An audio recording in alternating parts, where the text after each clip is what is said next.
Hey everybody, this is Trevor, and thank you for coming to my channel today to watch my show.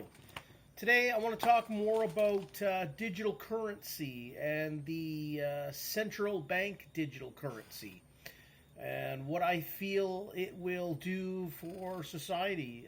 I'm just going to talk about how I feel about it, and from everything I've researched, I don't think it's a good thing, and I'm here to explain why. So, central bank digital currency, what it is, what the governments want is to get rid of cash. And as far as I can tell from my research, governments have been trying to get rid of cash for 50 years now. And I will start with, I'm probably longer than that, but since the creation, because the world is connected to the United States economy and their fiat currency, really since 1913, the creation of the Federal Reserve, I feel really was the start of the downfall for currency. But what it really happened in 1972, when Richard Nixon, the President of the United States, took the US dollar off the gold standard. And basically every country in the world followed suit, really. The US currency for the last 50 years has been really the gold standard for the world, right? That's just what it is. The US dollar, it's the worldwide currency. And so taking it off the gold standard, and what it really did is the US dollar was backed by gold. And I feel that currencies, if you're going to have paper notes, have them backed up by gold and silver, okay? That's sound money.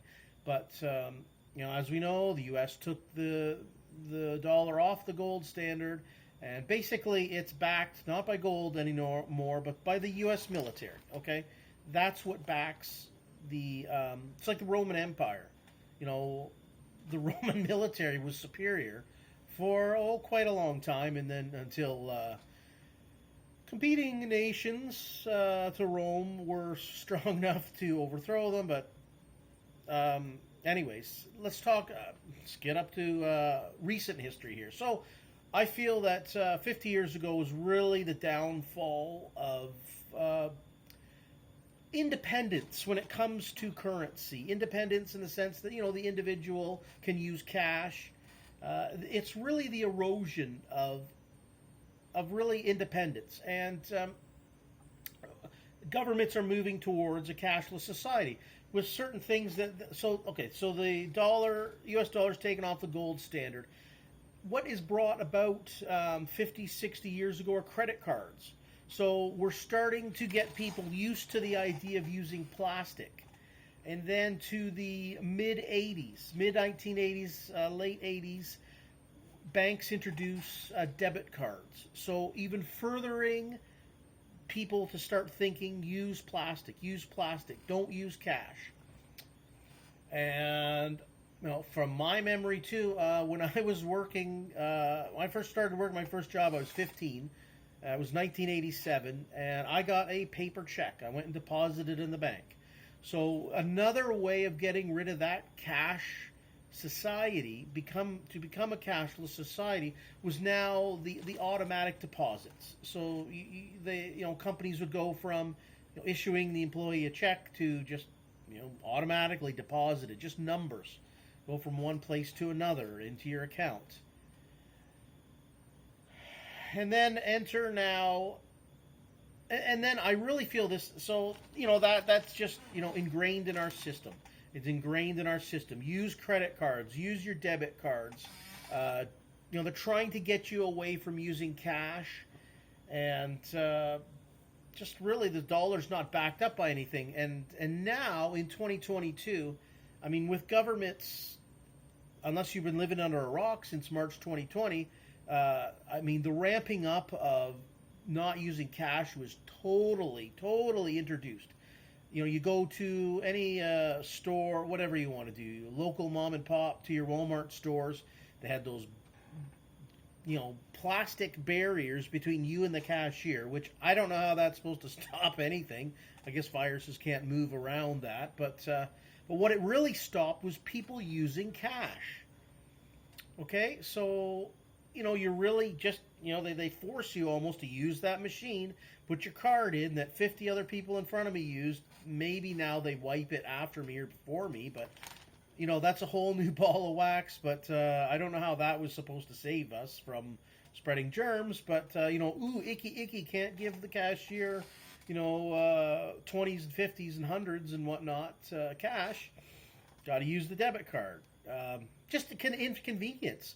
Trying to reach around and give the cashier cash, and they don't want to touch it, and it's just it's a whole thing. And so it's really since March 2020, the drive to get rid of cash was just skyrocketed by a million times. So here we are now, and they have been talking about, and I'm sure it's going to come in, is a digital currency by the government. So what you'll have really is they won't have cash anymore. There'll be no more quarters, nickels, $2 bills. Well, they haven't had a $2 bill in Canada for a while, but $20 bills, whatever. They're going to get rid of that. And what you will have now, the currency will just be digital. So whatever, maybe you made $1,000 a week. Now you'll get 1,000 digital currencies into your bank account. You understand, right? Like 1,000. So you'd still get the number 1,000 in your bank account. So, but what that does is it takes away the individual's autonomy to take out cash and spend it how we see fit. And with a government having a digital currency, and I have pointed this out before, a few months ago, PayPal was going to hurt people by fining them $2,500 for misinformation. Well, that's a private company, and they suffered for it. I believe within a few days, their stock, it went down. They had to retract all that. It just wasn't good for business, right? You mess with people's ability to buy food and pay the rent and stuff, you will get hurt. As a private company, but as a government, how do we continue to let the government control us? Like we're just puppets on a string here. So what happens? So use the PayPal analogy and convert that into a government. And let's say people want to protest, or you're not spending your credits, your digital credits, on whatever the government deems as positive. Maybe you bought one too many TVs or whatever have you. What if the government says we're going to threaten you at first, and we're going to take 2,500 credits out of your bank. Maybe you got 10,000 credits in the bank. They can do this to you as the individual. They can take that and they can stop you from doing a lot. I mean, if that's if the bank can control you, and we saw this with the Freedom Convoy 2022 here in February of this year in Canada, where the banks, the government of Canada, seized people's bank accounts. And I think there's a level of difficulty when you have a cash society. But if we don't have a cash society and your bank accounts are complete digital currency, what would stop the bank from saying, okay, you got 1,000 digital credits in your bank, we're taking 800 of it? Well, they threaten you like that, and then you start thinking, well, how am I going to pay the bills? How am I going to buy food?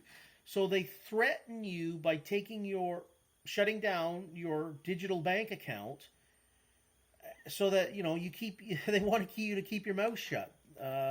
They're programming us and pushing us into a direction that they want. Okay, so again, this is why I'm a big fan of stocking up silver. Silver coins, gold fractional currency in the form of gold backs. I really do think we should be stocking up on that. But how is that going to work in a digital currency society? I don't know. I don't know. I really don't know how that's going to work. We're going to have to figure this out. But I truly think that a digital, the central bank digital currency is it's going to further erode freedom for the individual.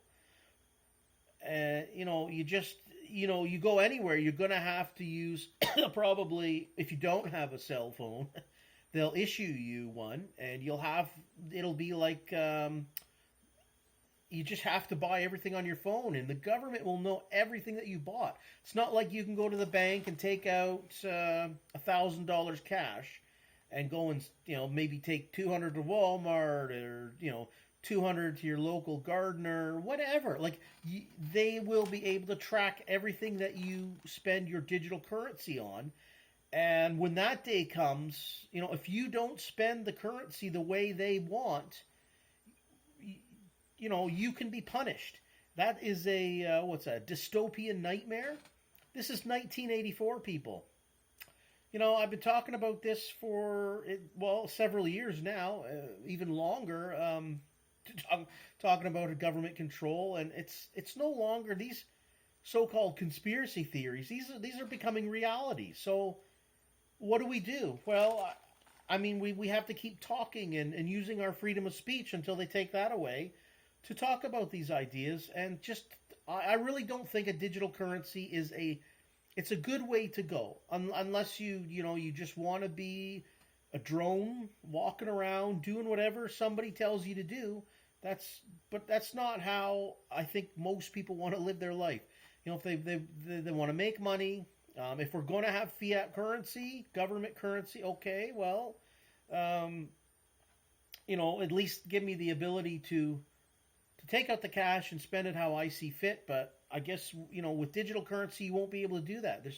There's no way of taking out a digital currency. You have a card, or it'll be on your phone, and whatever you buy, the government will know exactly everything that you buy, and giant corporations. And that's just what it's coming to, people. A dystopian nightmare. And that's what digital currency is, as I see it.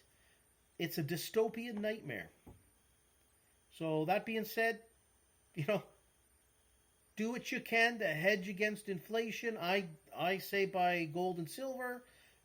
Keep talking about these ideas, and down with the digital currency, okay? Try to have a good day and stay free, my friends. Goodbye.